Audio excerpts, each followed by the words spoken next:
Anochiva kunoda kubatanira hangu. Yaripo. Ambuya vakungana. Ochiva. Uzozone.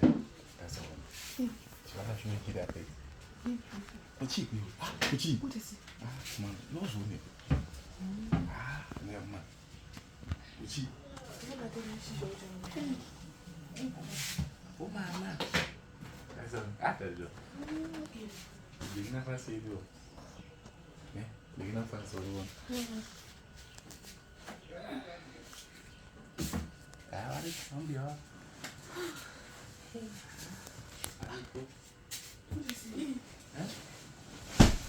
Papi. Iwe. Mama yamoni zvikuni. Chigo. Mama yamoni zvikitika kuno. Chigo. Wachi. Yamoni zvikita kuti ambuya vakabata nambuya vakabata. Murora wangu arikaenda kumakoti wangu. Chigo iwe. Naiwe mukadzi wachali. Mama. Uya kuno tu. Uya kuno. Urikuita sei? Hapana mama, ndikupukuta ndikuklina zvinhu. Urikuklina zvinhu chii? Ndikuklina ine maitete ndikuite. Hamuchizunza apa.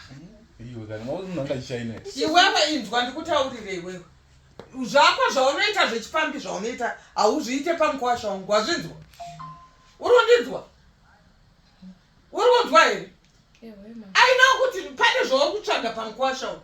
You are be very careful iwewe. Mukwasha. Wazvinzwa? Be very, very careful. Uyu munhu akabva mumabhawa uyu. Can't do anything.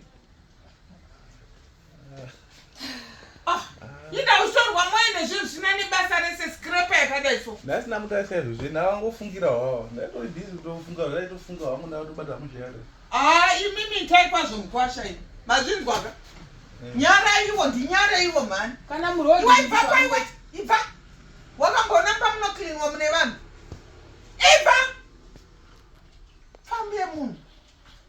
Ichalaro akazvinzwa izvo uri kuita izvo anofara. Wakurunya. Imitai kwazvo mukwasha ini. Faniku. Chokwadi ndaita. Yama.